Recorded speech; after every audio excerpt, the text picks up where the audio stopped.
আজিজ নামে একটা চরিত্রে তুমি প্লে করেছো, কেমন ছিল চরিত্রের চ্যালেঞ্জটা? সব থেকে বেশি চ্যালেঞ্জ আমি বলবো এই সিনেমায় আজিজ চরিত্রটা, মানে এত লেয়ার্ড ক্যারেক্টার। এই মনে হবে ক্যারেক্টারটাকে একটু মানে খিস্তি দেই, মৃত জিনিসকে জীবন দিয়ে তারপরে অভিনয়টা করতে হতো। এটা অনেক বেশি কঠিন। যেটা পছন্দ করে তার যদি স্যাড হতে পছন্দ হয়, সে খারাপ সাইডটা নিয়ে স্যাড হয়ে থাকবে। প্রেমটা নিয়েই আসলে করতে হবে, তা না হলে ক্যামেরার চোখে ধরা পড়ে যাবে।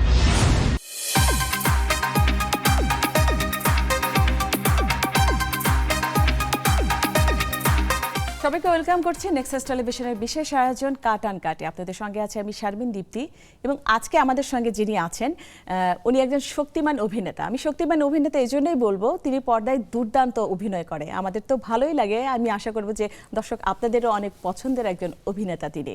আমাদের সঙ্গে আছেন বনলতা এক্সপ্রেসের একজন যাত্রী, আমাদের সঙ্গে আছেন শ্যামল মাওলা। শ্যামল, কেমন আছো? আমি তো ভালো আছি, তুমি কেমন আছো? আমি অনেক ভালো আছি, অনেক বছর পর তোমার সাথে আমার দেখা। মানে যুগ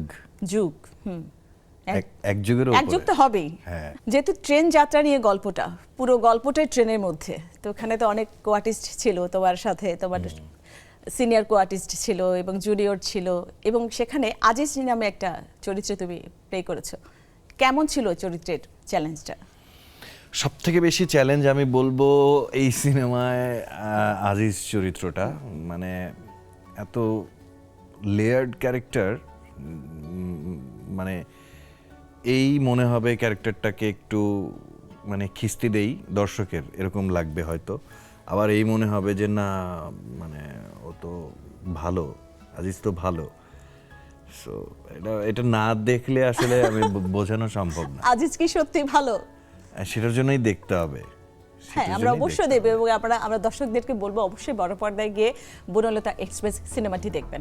আমরা অনুষ্ঠানটা শুরু করব কিছু প্রশ্ন দিয়ে। ওখানে কাট আছে, এখানে আনকাট আছে, কোত্থেকে প্রশ্ন নিব বলো? এখানে তো অনেক সিনিয়র অভিনেতাও ছিলেন, মোশাররফ ভাই ছিলেন, চঞ্চল চৌধুরী ছিলেন, আর গল্পটা তো হুমায়ুন আহমেদ, প্রয়াত হুমায়ুন আহমেদ স্যারের। তো কেমন অভিজ্ঞতা ছিল? তোমার কোয়ার্টিস্ট ছিল হচ্ছে জাকিয়া বাড়ি মমো। হ্যাঁ, তো অভিজ্ঞতাগুলো একটু যদি শেয়ার করতে। মজার ব্যাপার হচ্ছে সিনিয়র যারাই ছিল তাদের সাথে এমনভাবে আন্ডারস্ট্যান্ডিংটা আমার ছিল যে আমি খুব এনজয় করে আসলে কাজটা করেছি। মোশাররফ ভাইয়ের সাথে তো মহানগরে আমার এক ধরনের আন্ডারস্ট্যান্ডিং হয়েছে, আমি তো জানি তার সাথে আমার এক ধরনের কেমিস্ট্রি তৈরি হয়েছে। আর মমতা আমার বন্ধু মানুষ, ওর সাথে তো আমার অনেক বছর ধরে কাজ করে আসার অনেক কাজ হয়েছে মমর সাথে। আমরা কোনো কিছু না বলেও বুঝে যাই যে ও এখন কি করতে যাচ্ছে বা কি করতে চাচ্ছে, ও আমাকে বোঝে। সো খুব একটা মুশকিল হয়নি। আমি মোশাররফ ভাই আর নতুন যারা ছিল ওরা বরং আতঙ্কে ছিল। এখন অন্যজন আতঙ্কে থাকলে তো সেই দায়ভার আমি নিতে পারবো না। আমি তো আছি আমার অ্যাক্ট নিয়ে, আমি কিভাবে পারফরমেন্স করব। সো জুনিয়ররা যারা ছিল তারা হয়তো একটু ভয়ে ছিল, কিন্তু আমার মধ্যে কোনো ভয় ছিল না। আমি এনজয় করে আসলে পারফরমেন্স করেছি। ওখানে শরীফুল রাজও ছিল, তার সাথে কাজ করার অভিজ্ঞতাটা কেমন? ওর সাথে তো মাইনকার চিপাই করেছি, সো ওর সাথে তো আন্ডারস্ট্যান্ডিং আগে থেকেই ছিল। সাবিলা নূরের সাথে আমার মানে কাজ হয়েছে, সবার সাথে আগে থেকে কাজ করা হয়েছে। হ্যাঁ, শুধু কিছু জুনিয়র টিনেজার কিছু ক্যারেক্টার ছিল, ওদের সাথে আগে করা হয়নি, কিন্তু ওরাও বেশ দুর্দান্ত ছিল।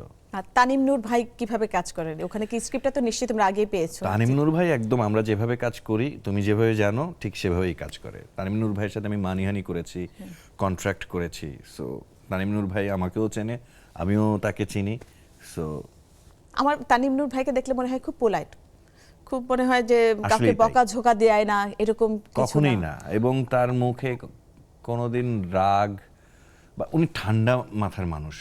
অনেক বড় আমাদের যে শুটিংগুলো হয় সেই শুটিংগুলোতে তো ম্যাসাকার হওয়াটাই স্বাভাবিক, বরং না হলে অস্বাভাবিক লাগে। কি ব্যাপার, এটাতে কোনো ঝামেলা হলো না কেন? তো যতই ঝামেলা হোক না কেন, তানিম ভাই একদমই ঠান্ডা মাথায় সে সবকিছু সলিউশন করে ফেলে। আমরা কি আজিজ চরিত্র নিয়ে একটু জানতে পারি বনলতা এক্সপ্রেসের? আমার মনে না জেনে একদম স্ক্রিনে দেখা। হ্যাঁ, কারণ সারপ্রাইজ তো অবশ্যই আছে প্রত্যেকটা ক্যারেক্টারের মধ্যে। আজিজের মধ্যেও সেই সারপ্রাইজটা আছে। তাহলে তো আমাদের অবশ্যই বড় পর্দায় গিয়ে দেখতে হবে। অবশ্যই অবশ্যই। আর গল্পটাই যেহেতু মেইন হিরো আমাদের হুমায়ুন আহমেদ স্যারের গল্প, সো অবশ্যই ইন্টারেস্টিং কিছু। আমরা অবশ্যই সিনেমা হলে সিনেমাটা দেখব।